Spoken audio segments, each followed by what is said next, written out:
I am going to be talking about my dissertation research, as well as how I've shifted that research to more 21st century skills instead of soft skills. But for the beginning of the presentation, I will refer to these skills as soft skills because that was what my dissertation research was on, and then show you at the end sort of why I made the shift to 21st century skills.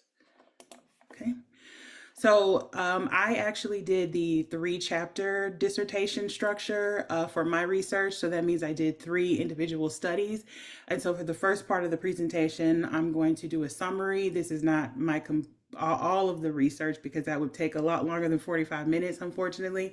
But I will give a relevant summary of the studies as well as then, like I said, at the end, talk about how my research has shifted to a different aspect of soft skills. Okay. So the reason why I chose this particular topic is because even now there are articles coming out. This is an article from Fortune magazine saying that there's a soft skills crisis, that 1 in 4 hiring execs wouldn't even think of hiring an entry-level Gen Z grad. And that is because a lot of hiring execs as well as admissions professionals at graduate and professional schools are complaining that although students are graduating with above average technical skills or quote unquote hard skills, they are lacking in their soft skills. And this is not a new problem. A 2018 survey of 1,000 business execs and hiring managers across fields noted that there was a significant gap between soft skills literacy, aka what students valued about soft skills and whether they understood how important soft skills were, and their preparedness. And particularly the soft skills, critical thinking, problem solving, and communication are considered the most underdeveloped soft skills. And so I decided for my research to focus on critical thinking and communication as the soft skills to focus on. So once I learned that this was a gap in college education and STEM education, my goal was then to research how to integrate soft skills training in different aspects of the STEM undergraduate curriculum. So for the 3 projects, I looked at 2 different learning environments: the formal learning environment, specifically looking at how to integrate an inquiry-based learning model that was designed by Dr. Alex Flint, who is a biological sciences professor at USM, into 3 courses that he taught over the course of the years that I was here. I was at USM. For the informal STEM learning environment, I used a conversation starter game, Quanvo, that was developed by me and as well as a friend of mine, and trying to see if that could be an interesting tool for students to use to develop their critical thinking and communication skills while interacting with one another. And then for the third one, since the pandemic has played a negative role in how students have developed soft skills, I wanted to see if one particular aspect of the pandemic, the lockdown, when students were using more virtual learning environments and virtual social environments, how that played a role in how they built soft skills. Specifically, how they built social capital, because as we know, social capital is very important to sense of belonging, as well as success outcomes in college. The research outcomes that I measured in each through one of these was, of course, focusing on aspects of communication and critical thinking, but also I wanted to look at another benchmark of college student development, and that is their self-perception of their STEM identity. Okay. So first, a little information about the difference between technical and non-technical skills. So you'll hear them also referred to as hard skills and soft skills, but people are slowly getting away from those terms because they're realizing these types of skills aren't really soft. They're actually just as important. But the hard skills are those specific skills that you need to do the job in your field. So if you are a research scientist, you're studying proteins or genes, you would need to know, Western blotting, calculating different equations. But these soft skills are more your personal skills, interpersonal skills that will sort of boost your success in your particular field. And some examples are listed here: communication, time management, creativity, work ethic, problem solving. Okay. There are several different knowledge gaps in the field in terms of soft skills research. One of them is, how do we define soft skills? There is a term in the literature called jangle fallacy, where different research teams have put out information about publish information about soft skills research, and they call them different things depending on the context. I've, 21st century skills, life competencies, someone else, survival skills. Like, people call them different things, but is there a standardized way we define them, so that we can be able to teach them to the next generation? And then how do we teach soft skills? Like, how do we, the STEM undergraduate curriculum is already pretty packed with lectures, labs, seminars. And so how are we going to actually integrate soft skills training into an already packed curriculum? And then we know that K through 12, especially the informal learning curriculum, is just as important as the formal learning curriculum in STEM. And so how can we use soft skills training in the informal learning curriculum for students to practice their soft skills? And then lastly, how do we evaluate student progress? Most of the instruments on like STEM identity and soft skills development are self-reporting, meaning that the students themselves will determine how they feel about their self. Those are the most reliable and validated instruments available. But as we know, that is part of the problem. That's one of the limitations, is that students are reporting that they have good soft skills, but these hiring execs are saying that they don't. And so then if we were then to rely on instruments that are administered to an outside person outside of the student, how do we make sure they're validated? Because obviously you can introduce bias with the teacher, the employer has their own value of what soft skills are. So how do we evaluate student progress? Right. So now we're going to get into the different studies. So the first one I looked at was the formal curriculum. As I said earlier, I worked with Dr. Alex Flint. He taught 3 different courses, and with each one of those courses, he built in an inquiry-based learning model. And so I wanted to look at whether or not this type of learning model would have a significant impact on students' self-perception of their hard versus soft skills. Since Dr. Flint was the only professor working with these students, the best way to evaluate this is through self-reporting. And second, their perception of how they develop their soft skills. And then third, the perception of their STEM identity. Okay. So a little background about inquiry-based learning models. So inquiry-based learning, problem-based learning, they are examples of challenge-based learning models. And that is where, instead of the traditional lecture content, the science content is actually presented through challenge-based assignments. And research has shown that these types of assignments promote engagement, communication, and collaboration between students. And so an example is problem-based learning. It's a student-centered approach, and students are given real-world problems to solve.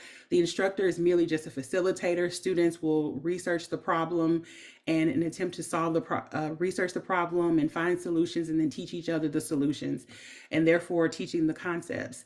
The projects often require interdisciplinary knowledge and skills, which we're learning is very important in the STEM workforce. What we are working with, what we worked with was the inquiry-based learning model, which is very similar. It's a student-centered approach. But the knowledge is that students actually develop the questions themselves. They're not really given the problem, they're given a topic, like, okay, we're gonna advance my research on, the dragonfly. And you all come up with your research questions and seek answers, and you use direct observation and learning the skills necessary to complete the assignment. So the way I conducted the study, so the participant sample, as I said, Dr. Flint taught 3 different courses while I was here, and I collected data from the students enrolled in the courses during fall 2021. He taught bioinformatics. I got 16 students. Fall 2022, he taught biotechnology. There was 9 students enrolled in that semester. And in spring 2023, he taught developmental biology, and that was 13 students. Also, to sort of supplement that data, I also was able to get access to data from the senior capstone course. So every biological sciences student at USM is required to take a senior capstone course. It's BSc 497. And they sort of do career prep and reflect also on their growth and development during their 4 years in the biological sciences department. And they're also required to submit different assignments. And I was able to get access to these assignments from 20 different sections of the course. To measure the research outcomes that I mentioned earlier, to look at self-perception of STEM identity, I administered the STEM PIO4, which is a single item measure that was developed in 2019 by the McDonald Research Group. And it looks at STEM identity through measuring how students report their identification with a STEM professional, and it looks specifically at different dimensions of STEM identity that have been validated in the research, and that's competence, recognition, performance, interpersonal closeness, and STEM centrality. I administer the STEM PIO4 to Dr. Flint students in his 3 courses. From the senior capstone course, I also collected technical skills surveys and student reflections, and that would help me look at how students perceive what soft skills are in general, as well as how their reflection on how they develop those skills over their time at USM. Okay. So as I said before, this is the single item measure, and it's called a single item measure because this is the only picture that the students are given. And so what you see in the picture is a set of circles, a pair of circles. And as you see, as the picture progresses from top to bottom, the circles eventually start to overlap.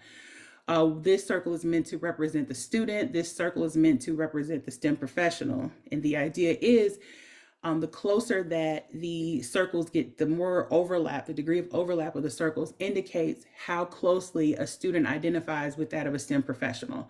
And so each one of the questions on the instrument address a different dimension of STEM identity. And so students are asked then to select the picture that best describes how they identify with a STEM professional in terms of that particular dimension. So for competence, the question was select the picture that best describes how closely your knowledge of STEM concepts matches that of a STEM professional. And the other one, for example, interpersonal closeness, select the picture that best describes the current overlap of how you view yourself and your image of what a STEM professional is. Like, how connected are you to what you visualize as a STEM professional?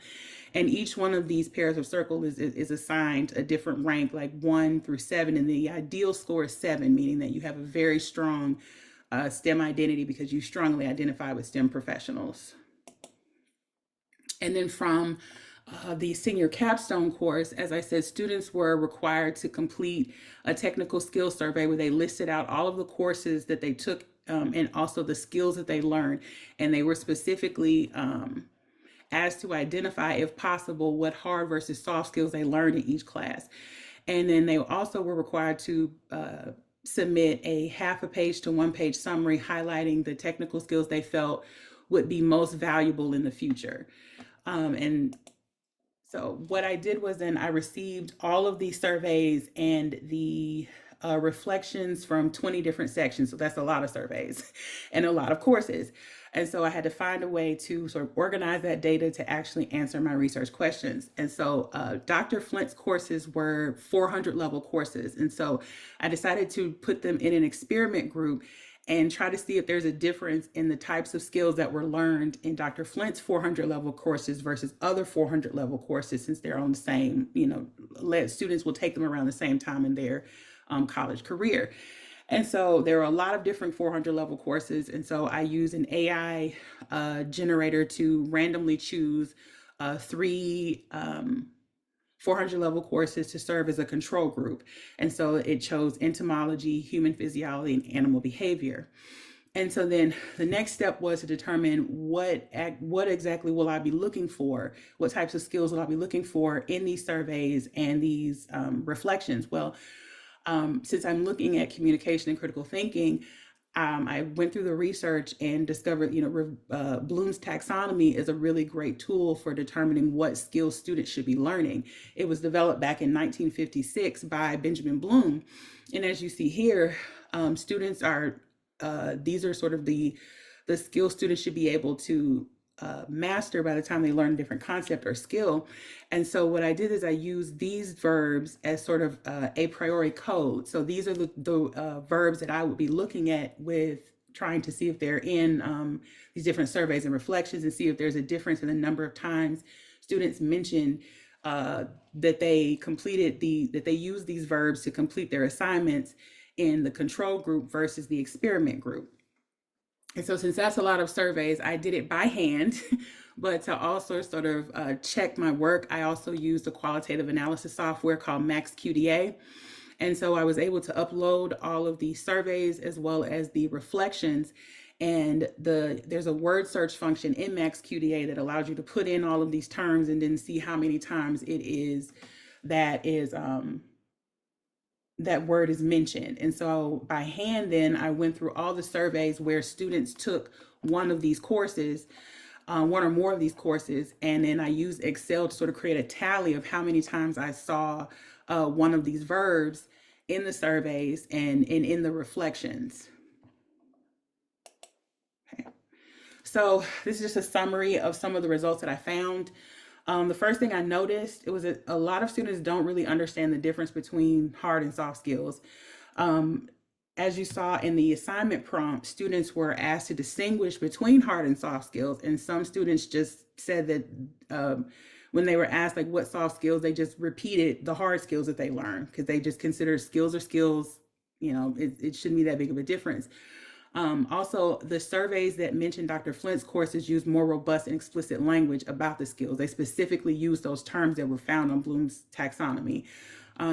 And also, many of the soft skills students actually explicitly mentioned were skills that they learned in courses like the senior capstone course. Students also take like an introductory level course during their freshman year, that's BSc 197. And they learn a lot of the soft skills in their non-STEM courses in the humanities. And students who are enrolled in special academic tracks like the Honors College, they also explicitly mention that that's where they learn their soft skills. And so it shows also the value of a liberal arts education, in that these humanities courses sometimes are just as important for STEM students to take as their regular STEM courses. And then when I the sort of data output that I got from MaxQDA from the reflections, I then took that and put that in a word cloud generator. And I wanted to see if the types of terms that were used before Dr. Flint started teaching his courses in fall of 2021, if they differed before and after he started teaching. And as you can see, some of the words tend to come up a lot more, but research, understand, develop, some of the higher order Bloom's taxonomy verbs showed up a lot more when Dr. Flint's class started teaching his courses, and his courses are actually very popular for students. Okay. So for the STEM PIO4, since I wanted to compare and see if Dr. Flint students, how closely, if there was like a significant difference between their scores and the ideal score. So I used a one sample t-test, and I compared Dr. Flint's STEM PIO4 scores to the ideal score of 7, which of course, as I mentioned earlier, indicates a very strong STEM identity. So the mean score for his students was 3.5, which is basically half of 7.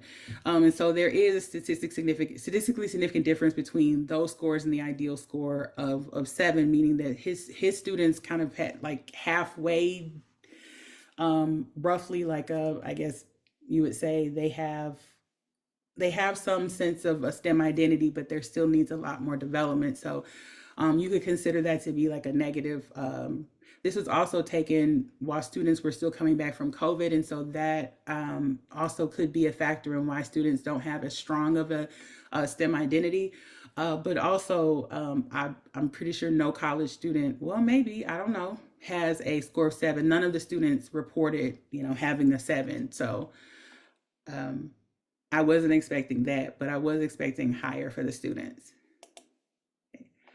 So to move on to study number 2 with the informal curriculum, since as I said before, the STEM formal curriculum, all the lectures and labs are pretty packed. And so it's important to use other tools sort of outside of the classroom to help students practice their soft skill development. And so, as I mentioned earlier, I used a conversation starter game and therefore game-based learning. And I wanted to see if that had an impact on students' perception of their development of soft skills and also their perception of their STEM identity. Okay. So the importance of informal learning as well as game-based learning. So an informal learning setting is defined as any learning environment that's free, nonlinear. Students engage in personally motivated activities, and it's a self-directed experience, and it encourages self-reflection. There are numerous benefits to using informal STEM learning. It cultivates accessible science culture. It's a way to disseminate science content that is taught about in the classroom and also what is discussed in the real world. Allow students to see how the content they're learning in the classroom is reflected in the real world. And it also can facilitate positive changes in learner identity. So if you have a student who may not feel connected in the classroom, these informal learning spaces could be a way for them to connect with other people in their field or in their major. Game-based learning can be used in the formal curriculum as well, but it's a little more difficult to do that in a formal undergraduate curriculum. And so the informal learning space is a great way for be able to use sort of these sort of games, game-based learning to help with certain skills. The benefits include students start to have a more positive identification with what they're studying. Depending on the structure of the game, it can encourage creative insights into problem solving, decision making, develops individual skills, allows students to build community, and can also reduce stress when completing the job tasks. Okay. So the game that was developed, Quanvo, I wanted to specifically use a non-digital game because screen time is something that students had a lot of course, during COVID, but we do spend a lot of time on screens with social media. And I found in the literature the benefits of using like these tactile board games instead of non-digital games is that students get sort of in-person cooperation, collaboration. They learn tolerance, they learn healthy competition. And when you have these informal learning environments, you have a chance of inviting students from diverse backgrounds and whatnot to be able for students to meet different people in their field. And research has shown that students are often motivated by the entertainment and the tactile experience of using different cards, board pieces, and it allows you to infuse things like social experiences, current events, and therefore students can connect their science information that they're learning to real world things and found in these games, and that allows you to build meaningful connections to science. Now, the cool thing about Quanvo stands for Quotes for Conversation. And the game consists of a deck of cards, like a standard playing deck of cards, and each card contains a quote. The original iteration of the game had quotes just by famous people that were reflecting different interdisciplinary issues in the real world. The version of the game that I created was all of the cards had quotes by different scientists, and it reflected different real world issues surrounding science, like stem cell research, medical ethics. And this is an example of one of the cards that was used in the game, and it's a quote by Neil deGrasse Tyson: "The universe is under no obligation to make sense to you." So the way the game is played, you have player A and player B. There's a group of people together. Player A picks a card, and it has a STEM quote on it. And the student has about 1.5 minutes to discuss what the quote means to them and whether or not they agree with the quote. The caveat is the student does not get to choose whether or not they agree. Player B chooses the stance. So if I am player A and someone else is player B, I read this quote by Neil deGrasse Tyson. I tell what it means, but player B says, "Okay, that's what it means to you, but you don't agree with it. So explain that." And then that person then has to discuss their opinions on the quote from the perspective of somebody else. And then at the end of the round, player A can then share their actual opinions of why they, differ from the stance that was assigned to them. And so what I did with the game was I held 2 game nights, and I was able to recruit students from the biological sciences department. That was a difficult task to do, but I eventually was able to get 22 students to show up at game night 1 and 8 students to show up on game night 2, which ended up being great because then I could see how the game worked in a larger group and a smaller group. I collected demographic information from the group of students. The majority of the students were juniors that showed up, but I did have 8 freshmen, 5 seniors, 4 sophomores, and then 1 student was other. They had officially graduated, but they came back to audit some courses to take courses for prereqs for a professional program. And so we played the game in the 2 game sessions, and each student the game ended when each student was allowed to both assign a stance to someone as well as explain a quote themselves. I sent game footage of the game night number two, to two independent observers for some qualitative data. They did direct observations. I myself did not play the game. I was a bystander. I read the rules and then I allowed the students to play the game on their own, and I just kept the time. And so I was then able to do my own direct observation, and I was able to get my own field notes. And then I sent the footage to two independent researchers who were upper level PhD students in our department, and they used the IEM, which is a direct observation instrument, and they answered specific questions about specific behaviors that they noticed students were doing. And these behaviors are more so focused on communication and critical thinking. And then to sort of look at how STEM identity and game-based learning kind of intersect, I use the PINS questionnaire. It's an instrument that measures it's self-reporting again, but the player experience, and it's associated with how students felt when they were playing, if they felt competent, if they felt autonomous, and if they felt related to the people around them. And I administered it after the game was being played, and students. And these, as you know from the STEM PIO4 instrument, competence and relatedness are components of STEM identity. So that's why I chose the PINS instrument. Okay.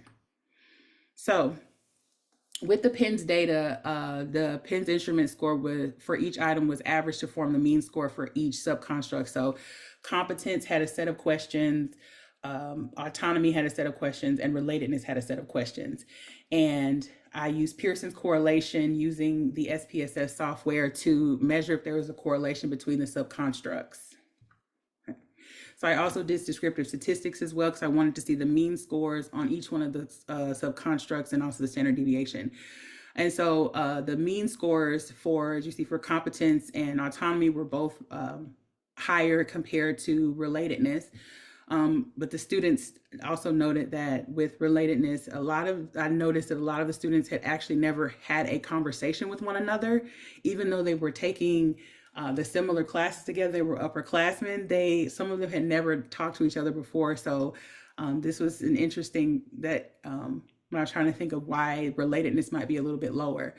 But the Pearson's correlation did reveal that there was a statistically significant, strong, positive correlation between all three subconstructs. And that makes sense because all of these subconstructs, all of these dimensions of STEM identity must work together to help build a student's professional identity. And these subconstructs are specifically found in the Carlone and Johnson STEM identity framework. So with the observation data, as I said, I did field notes myself, and then I also sent the game footage to two independent researchers. And so on the left is a chart of some of the quotes that I took from the game nights when I was with the students. And as you can see, I asked the students, at the end of the game, do you guys do anything like this in your classes? Like, do you get to have discussions like these about these type of topics? And it was a resounding no. We don't have any time. There's too many of us in the lecture class, in the lab class. We've got too much to do. We're not able to do this. So this was great. And as I said before, some of these students had never had a conversation with each other before, had seen each other in many classes and had never talked to each other. And also one student said, can I come back tomorrow? Because this was a student from the first game night. And students were like, if you ask my other professor in my other class for extra credit, can I come back and play tomorrow? And another student said, this is really hard to do because it's easy to share your point of view when you're like, oh, I don't agree with such and such. But when you're forced to then look at something from the perspective of another person, it's a lot more difficult. You have to be able to communicate a lot better and use your critical thinking. And it was cool to also see how students were able to pinpoint times in their classes when the content they learned in class was reflected in the game quotes. Like this one student said, we just talked about this one gene in genetics. Student also, as the night progressed, students were able to relax and they started using their own sort of slang colloquialisms to talk about the science. Like one student said, you know what? I'm gonna break this down for y'all. I'm just gonna take it to church. And everybody laughed and the student was relaxed and it helped them sort of calm down to share their point of view. And students also, another cool quote was that a student talked about how what was mentioned in a course or what was mentioned in the real world did not match. Like a student said, if you took zoology, the professor told us how this lineage of this animal used to be this, but it's not this anymore. So yes, science is always evolving. It's always doing this. So students were able to relate the content that they learned with what they were seeing in the game.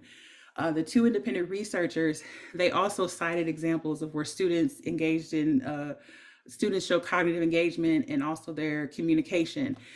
Students were both behaviorally and emotionally engaged with each other during the game.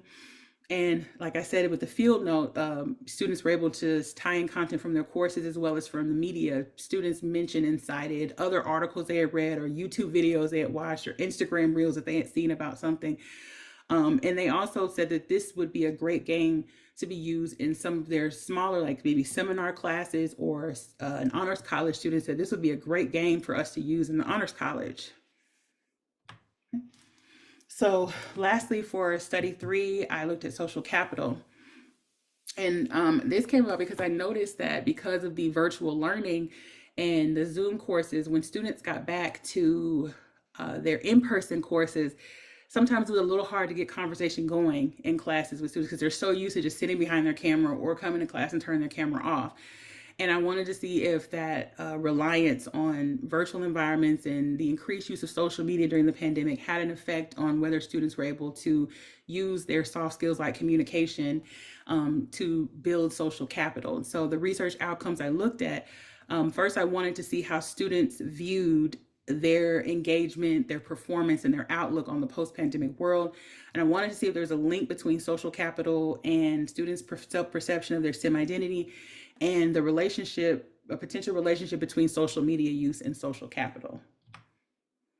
So what exactly is social capital? So it's defined in academia as the value derived from membership in social groups, social networks, or institutions, and it includes access to resources and collective understanding. Social capital is very important for college students because it can heavily influence the major they choose, their academic achievement, how they build their professional identity, and how they build resilience in college. Benefits of it: people who have high social capital tend to be more sensitive. They have a stronger professional and academic identity, a sense of belonging, engagement, and they're able to learn behavioral norms and adapt better, and it makes learning soft skills easier. Now, the core of building good social capital is being able to build quality relationships, and that requires appropriate soft skills, particularly social skills and communication and critical thinking. And so what I did was I actually, let me see the slide. So what I did was I actually administered several different instruments to students through an online link. I used the online platform Qualtrics, and I was able to create this sort of large instrument, kind of Frankenstein instrument, where I used all the different individual instruments. And I looked at, first I collected demographic information. I only sent the link to seniors, and that's because the seniors from the class of 2024, they were students that had gone to USM during the pandemic and also now were seniors in the post-pandemic world. So I wanted they be able to have a really good point of view of like their difference in their experience before and after.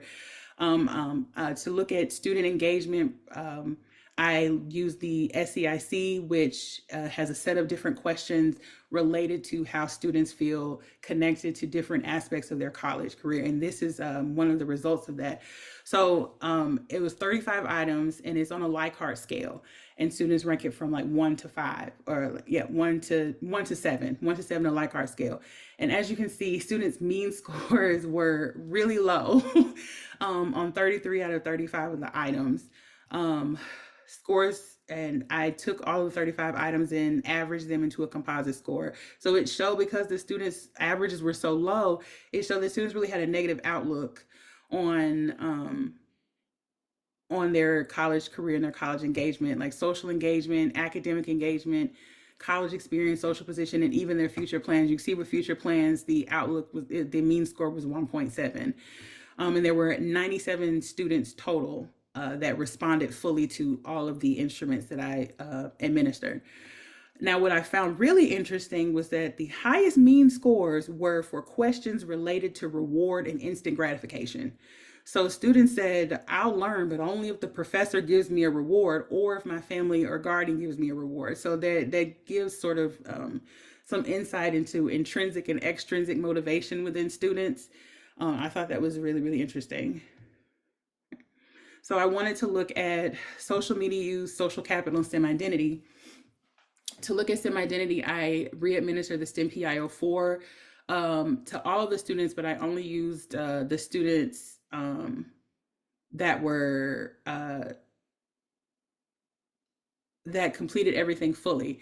And I also split the group up into STEM majors and non-STEM majors. And I had 51 STEM majors. And so that's whose scores I used for the STEM PIO4.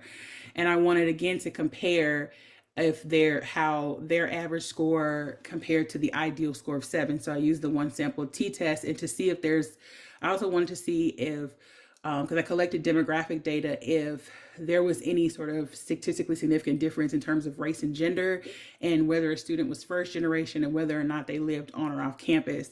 And the one sample t-test did show that there's a difference between the STEM major scores and the ideal value of 7. And there was a mean difference of negative 2.26, so that meant that the score was lower than the ideal score. I use multiple regression to do the connections between the different parameters.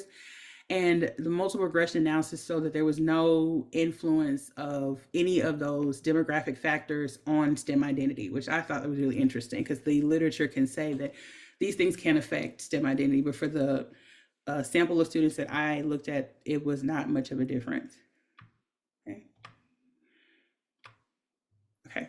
Now to look at social media use and social capital, I used, for social media use, I used another instrument called the SMEC.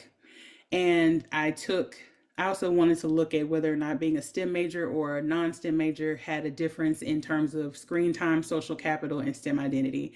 And so I used again the 51 STEM majors, and I showed that students who had higher scores on the SMEC and the SEIC for social media use and social engagement, that these were statistically significant predictors of the STEM PIO4 score. And that is the data for that outcome. And then for social media use and social capital, I use both the STEM majors and the non-STEM major scores on the social media and student engagement test. And then I compared them using the independent sample t-test to see if there was a connection between those two. Now, there was no significant difference in the means of STEM majors and non-STEM majors on both the SMEC and the SEIC, which was not my hypothesis. I thought that the STEM majors would have a lower social media use as well as lower engagement score, but they actually did not. And then I used multiple linear regression to determine if there was an influence on the demographic variables that I mentioned earlier on social media use as well as social capital. And there was a statistically significant influence on social media use, but not the engagement use. So that means that those demographic variables I looked at, race, gender, residential status, first generation status, those variables did have an influence on student social media use, but not their sense of engagement. Okay. And then I also use, this is the simple linear regression model that I use to look to see if there was a connection between social media use / screen time, and if that was a predictor of social capital for everybody's score. And it showed that it was not a statistically significant predictor of social capital. Okay. And so that concludes all the 3 studies. And so in the last few minutes that I have for my presentation, I just want to talk about how my research has shifted a bit in terms of soft skills development. And so a study that I found did kind of a meta-analysis of all of the literature that's available currently on soft skill development. And they found that the most frequently used term now to describe soft skills is 21st century skills, which makes sense because if you look at the research priorities for the National Science Foundation, they mention terms like future-proof skills, So that reflects sort of the influence of the 21st century. So people are now shifting from calling them just soft skills to 21st century skills, and these skills are important in this within this particular view is because globally we are considered to be in a fourth industrial revolution, which has been nicknamed Industry 4.0. And this new industrial revolution is marked by smart factories, artificial intelligence, cyber physical systems, which we see AI so frequently with Chat GPT and other apps like that among college students. And what we've seen in the workforce is that we're replacing a lot of existing jobs, but also creating some new ones. And we're redefining the role of the human in the workplace, and also increasing knowledge-based and service-based jobs.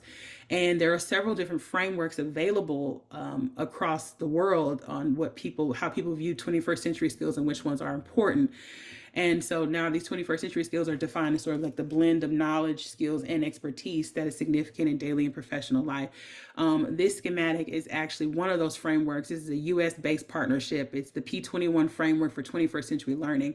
And this is used for K through 12 as well. And what's important is they have three sort of umbrella skills: life and career skills, learning and innovation skills, the 4 C's, which you see critical thinking, communication are one of those 4 C's, and then information, media, and technology skills, which reflects how we've changed and the fact that we are now in a very technology heavy society.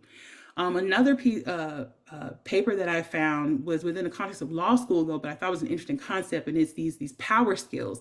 So instead of focusing on like individual skill development or these quote unquote soft skills, call them power skills, and it's within the context of trying to frame the professional identity and the skills related specifically to creating a strong identity.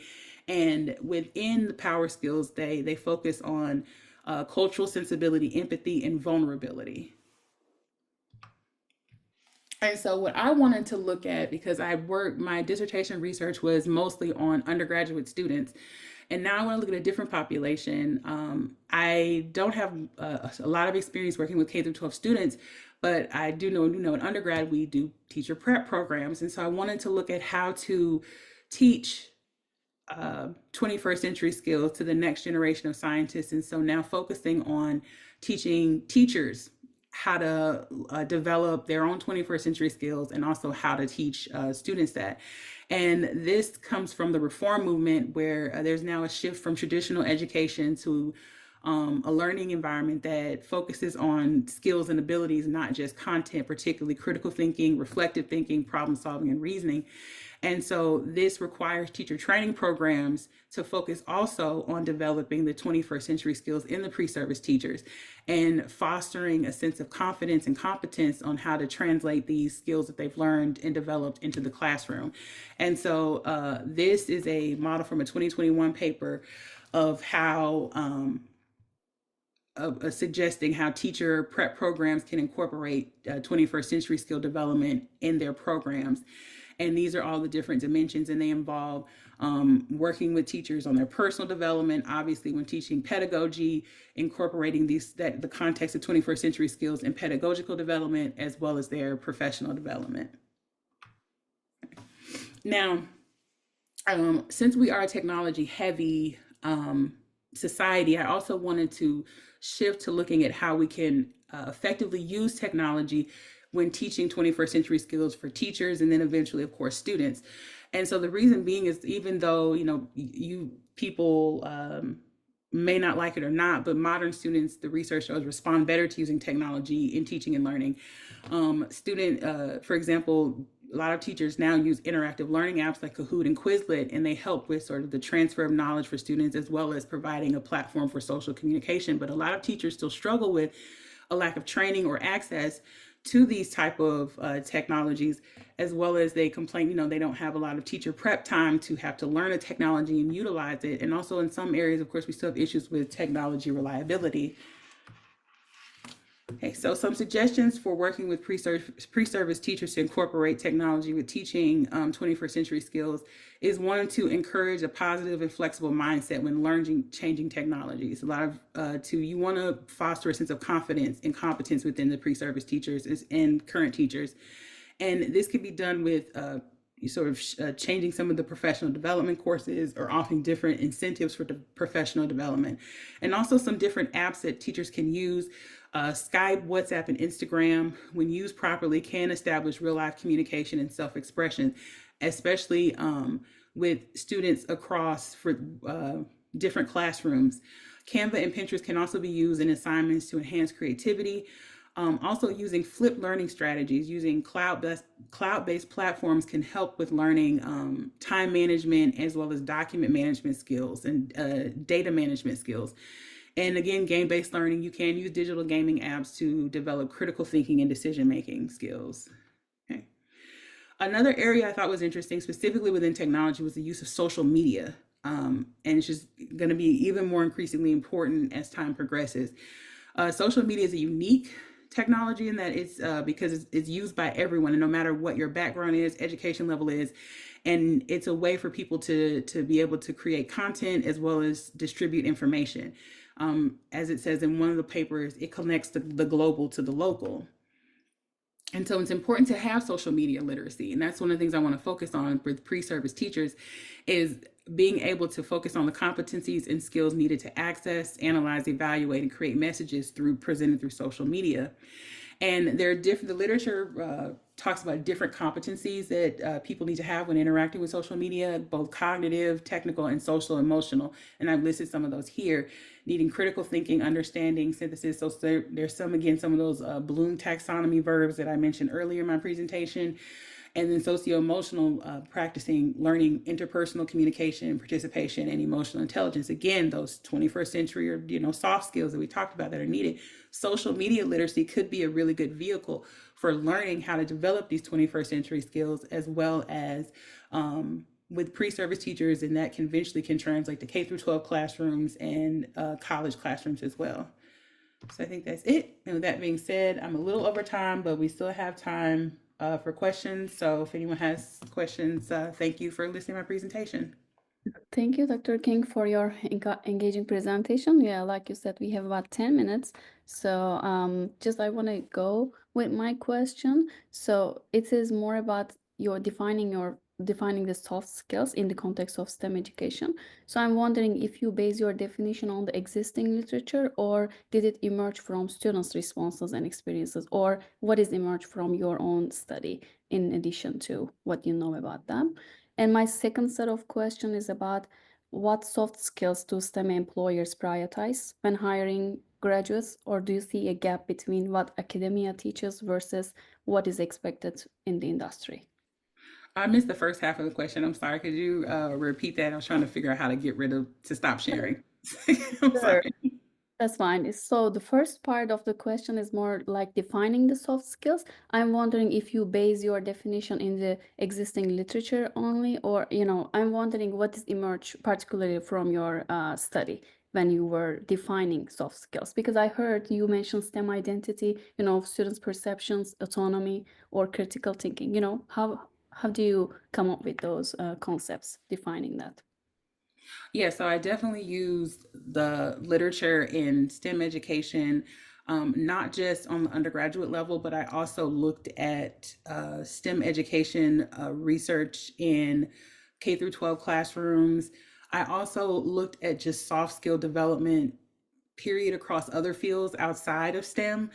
Because which is why I mentioned the power skills paper from it was a law student that did the research on that, because I wanted to see how, as I said earlier, there's that Django fallacy. People call soft skills different things depending on the concept, and wanted to see like what the similarities and differences are in how people define them and how they value them. And so I scoured as much research as possible to come up with those definitions. I didn't get into it because I didn't want to run over too much, but I did use specific frameworks when it came to soft skills as well as STEM identity. For identity, I used John Paul Gee's work, his pivotal work on identity as a whole, Carlone and Johnson, because some of their work also included students from marginalized backgrounds. So, and also I used the work of Craig Stewart because he sort of introduced a modern aspect to STEM identity to incorporate our sort of global connections that have been afforded to us through technology. So I used the different ones to sort of put together the frameworks and definitions I needed for my research. And then your second question was Yes. about a gap. Yeah, if you see a gap between what academia teaches versus what industry expects, what do STEM employers prioritize when they hiring graduates? Right. So I can only go off of the research and what I've read in the media. And as I've seen, as I just showed at the beginning with that article from Fortune magazine came out in 2024, so just last year. And so there is still a significant gap with what students are graduating and believing that they are prepared, they have these certain skills. There's a gap between what students think about themselves and what employers think about them. And it's often a rude awakening is what I've seen in a lot of these articles is that the students come and they're confident in their abilities, but the confidence is a little skewed, is what the employers are saying. And unfortunately, in that Fortune article, the executives that they talked to, the professionals that they talked to, actually said that they've hired these students and then ended up firing them sometimes within a month after their probationary period was over. So there is still a significant gap. And then different college different colleges have I would say different environments, different focuses, and different values sometimes. And so that also plays a role in why that gap exists. So but yes, there is still a significant gap.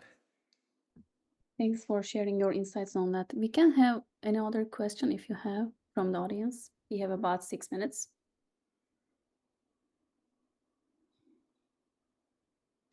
Feel free to put in the chat box here. Let me open the chat.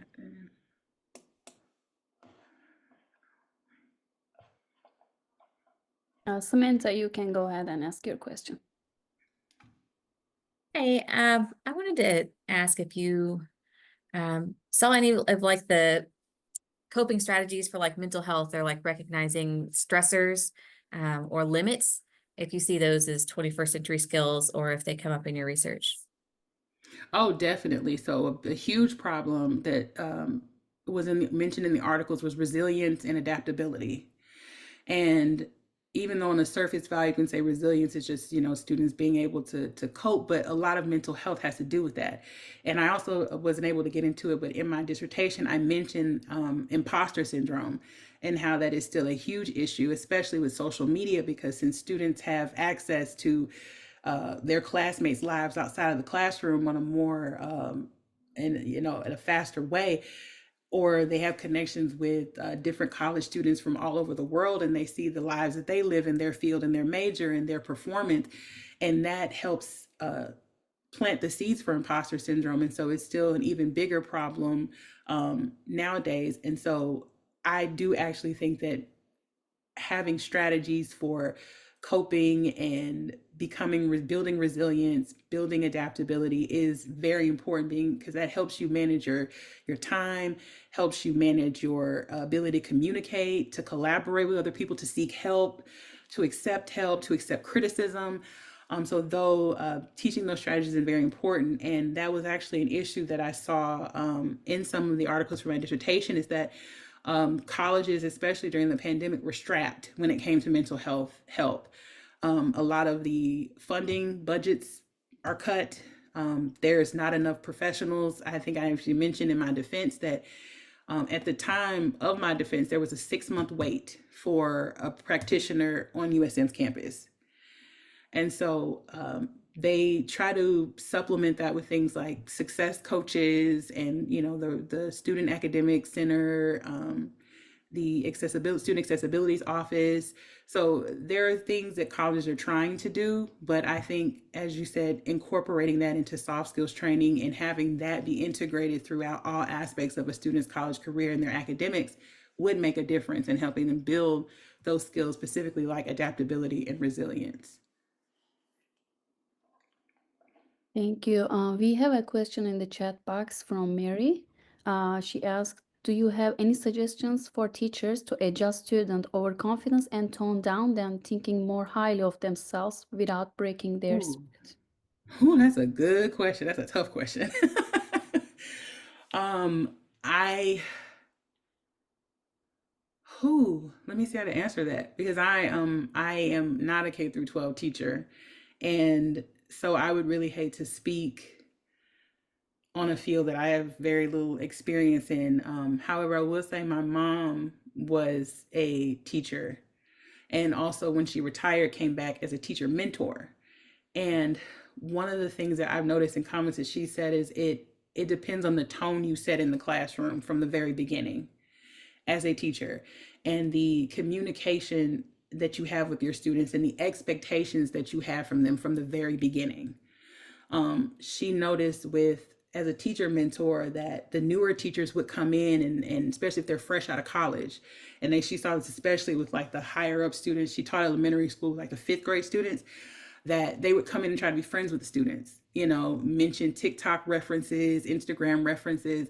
And so the students kind of develop a different kind of relationship with them. And so when it came time for the teacher to criticize them and say, hey, you need to work on this or that, the student is like, who are you talking to?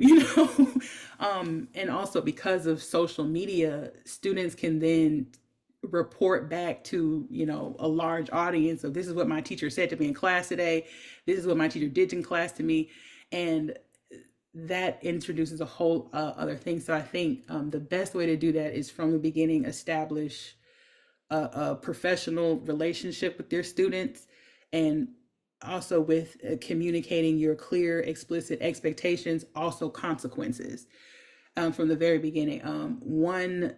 Another teacher mentor my mom worked with actually had students. She was at the high school level though, but she had students sign contracts at the beginning of the semester or the year saying, these are the expectations, these are the consequences.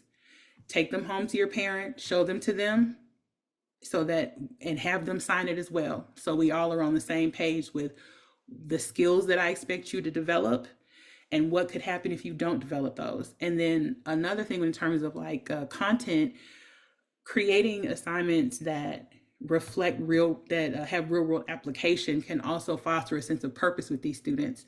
And so they can understand that the value of having certain skills when you go out into the real world, because if you can't solve this real world problem, what I'm teaching you in the classroom, what you're learning in the classroom may not be very helpful for you.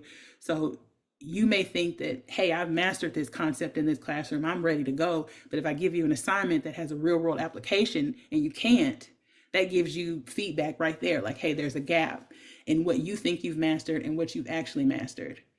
So those are my suggestions. Thank That was a you. good question. Thank you for that. Oh, Thank you, thanks Dr. for King. answering all of our questions. So, if you have more questions for Dr. King, please feel free to contact her via email. Now the time is 1 p.m. So I really enjoyed the talk, and just to be mindful of everyone's time, I'll go ahead and wrap up the session. Thank you all for your thoughtful participation and the questions. So I really appreciate your time, and we look forward to seeing you in the future talks. My email also is candace.king@usm.edu. I think it's on the flyer, but just to say it. Okay. Thank you. Thank you Bye. all.